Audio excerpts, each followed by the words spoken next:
মহান সৃষ্টিকর্তা আল্লাহ মানবজাতির পথনির্দেশনা হিসেবে সর্বকালের সর্বশ্রেষ্ঠ মানব হজরত মুহাম্মদ সাল্লাল্লাহু আলাইহিস-সালামের উপর মহাগ্রন্থ আল কুরআন অবতীর্ণ করেছেন। তবে সবাই এই সত্য মেনে নেয় না। অবিশ্বাসীরা দাবি করে কুরআন মহান সৃষ্টিকর্তার বাণী নয়, বরং এটি মুহাম্মদ সাল্লাল্লাহু আলাইহিস-সালামের নিজস্ব রচনা। তাদের মতে এটি একটি ঐতিহাসিক ও সাহিত্যিক দলিল, তবে ঐশী কিতাব নয়। কিন্তু প্রশ্ন হলো, পবিত্র কুরআনে এমন কিছু বৈজ্ঞানিক সত্য বর্ণনা করা হয়েছে যা আজ থেকে ১৫০০ বছর আগে কেউ জানত না। তাহলে হজরত মুহাম্মদ সাল্লাল্লাহু আলাইহি সাল্লাম তা কিভাবে জানলেন? যুগ বদলেছে, সভ্যতা বদলেছে, বহু সাম্রাজ্যের উত্থান পতন ঘটেছে, কিন্তু কুরআনের শব্দ ও বার্তা অপরিবর্তিত রয়েছে। তাহলে কি এটি সত্যিই একজন মানুষের রচনা হতে পারে, নাকি এর পেছনে রয়েছে মহান সৃষ্টিকর্তার অশেষ জ্ঞান ও প্রজ্ঞা? পবিত্র কুরআন যে সত্যিই মহান আল্লাহর বাণী, তার প্রমাণ সম্বলিত কিছু বিষয় আলোচনা করা হবে কি কেন কিভাবে এই পর্বে।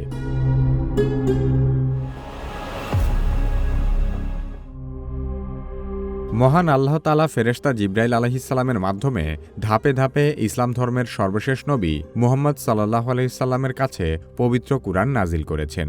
কুরআন একবারে বই আকারে নাজিল হয়নি।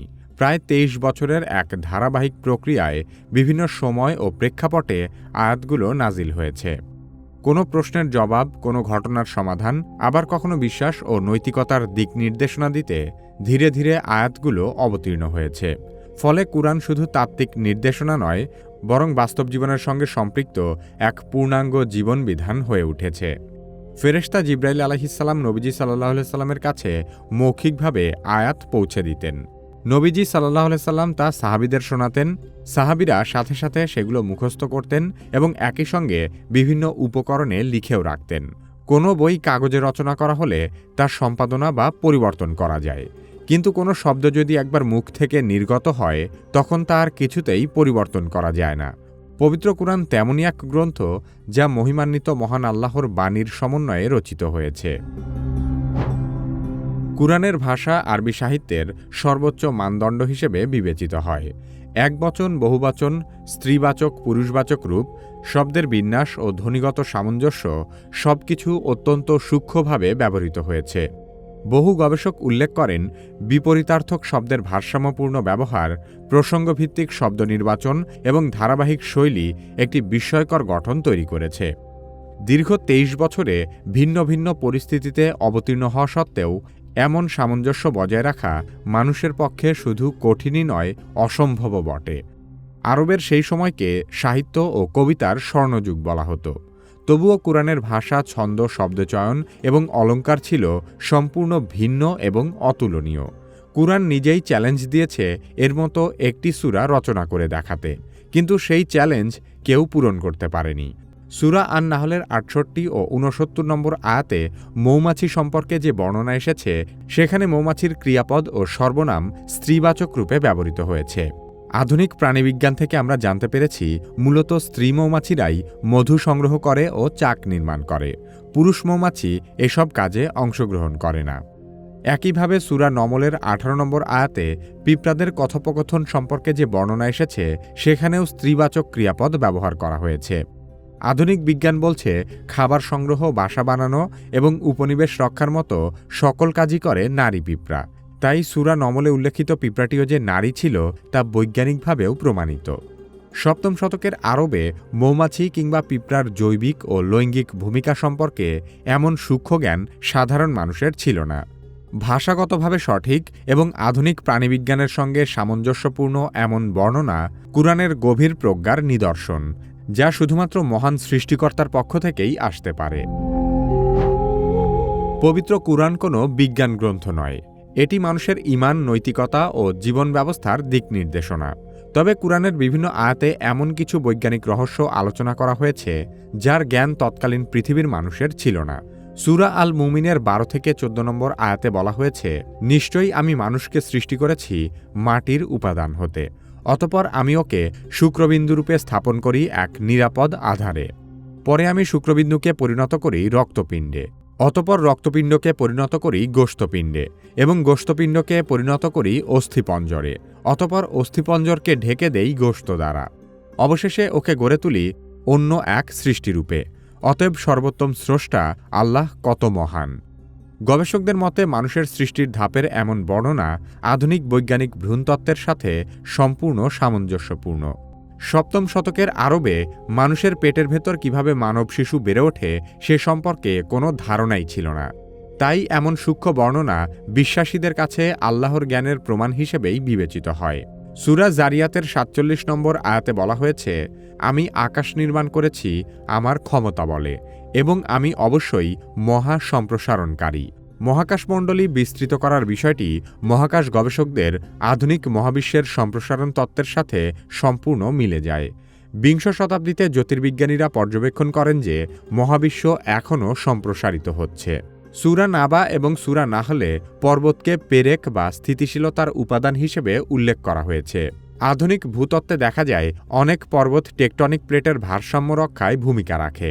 সূরা আর রহমান এবং সূরা ফুরকানে 2টি সাগরের মাঝে থাকা প্রতিবন্ধকতার কথা বলা হয়েছে, যা তারা অতিক্রম করে না।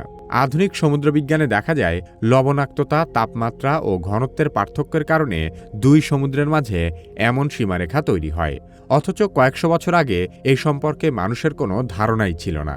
সূরা হাদিদে লোহা সম্পর্কে বলা হয়েছে যে আমি লৌহ নাজিল করেছি যাতে রয়েছে প্রবল শক্তি ও মানুষের জন্য উপকার। এখানে লোহা নাজিল করার কথা বলা হয়েছে। আধুনিক জ্যোতির্বিজ্ঞান থেকে ধারণা পাওয়া যায় যে লোহার উপাদান মহাজাগতিক বিস্ফোরণ থেকেই পৃথিবীতে এসেছিল। সূরা কিয়ামাতে বলা হয়েছে যে মানুষ কি মনে করে যে আমি তার অস্থিসমূহ একত্র করতে পারবো না? বস্তুত আমি তার অঙ্গুলির অগ্রভাগ পর্যন্ত পুনর্বিন্যস্ত করতে সক্ষম। মৃত্যুর পর পুনরুত্থানের প্রসঙ্গে মানুষের আঙ্গুলের ডগা পর্যন্ত পুনর্গঠনের কথা বলা হয়েছে। আধুনিক বিজ্ঞান দেখিয়েছে যে প্রতিটি মানুষের আঙ্গুলের ছাপ আলাদা।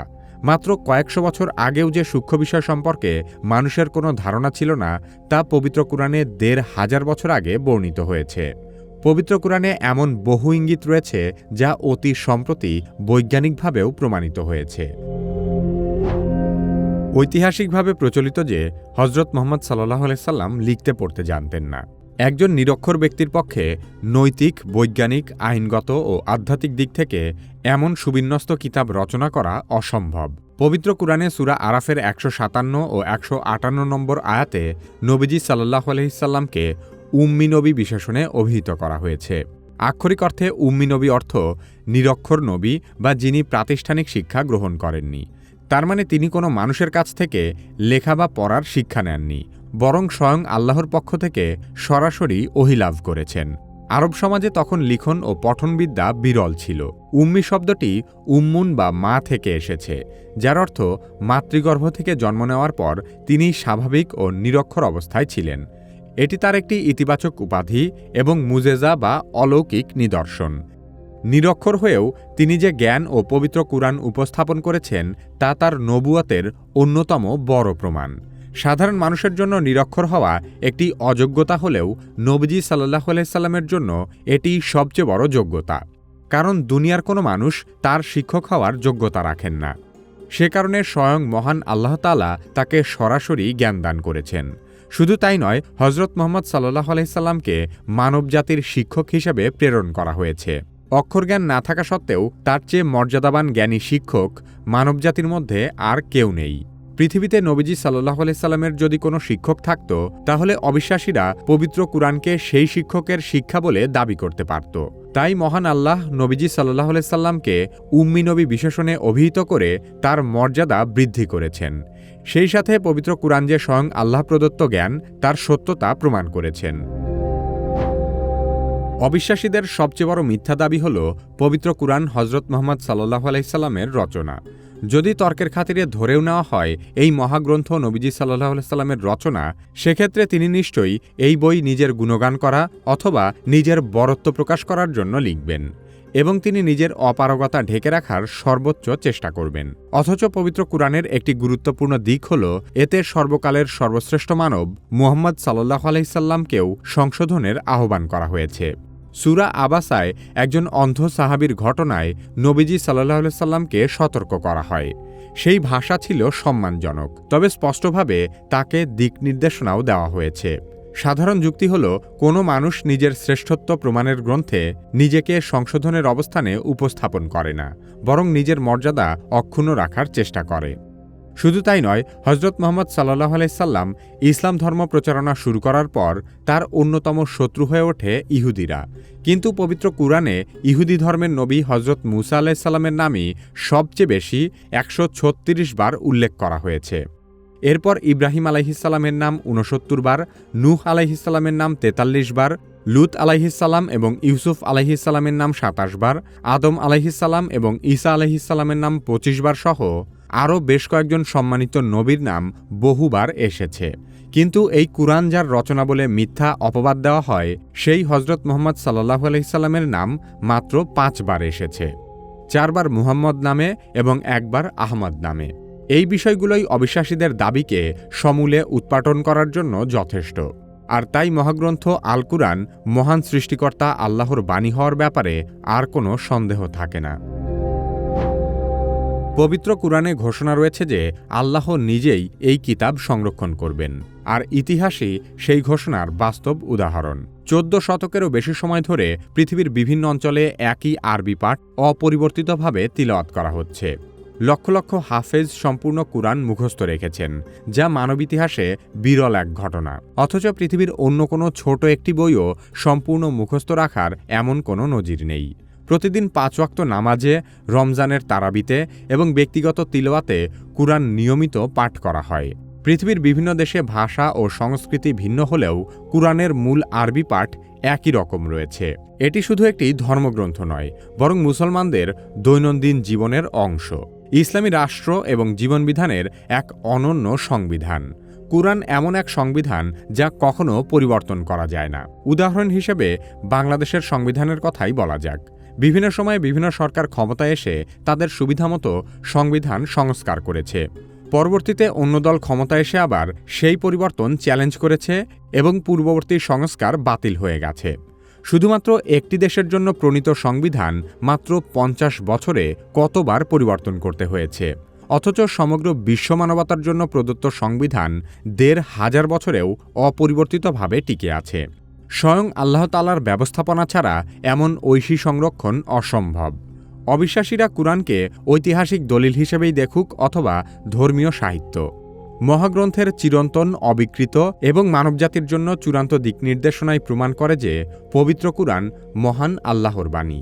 বিশ্বাসীদের জন্য এইসব একটি বিষয়ও পবিত্র কুরআনের প্রতি ঈমান বৃদ্ধির জন্য যথেষ্ট। কিন্তু অবিশ্বাসীদের জন্য এরকম হাজারো উদাহরণ কোনো কাজে আসবে না। যেমনটি মহান আল্লাহ তাআলা পবিত্র কুরআনে সূরা মায়েদার ৬৮ নম্বর আয়াতে বলেছেন, আপনার পালনকর্তার কাছ থেকে আপনার প্রতি যা অবতীর্ণ হয়েছে তার কারণে তাদের অনেকের অবাধ্যতা ও কুফর বৃদ্ধি পাবে। অতএব এ কাফের সম্প্রদায়ের জন্য দুঃখ করবেন না।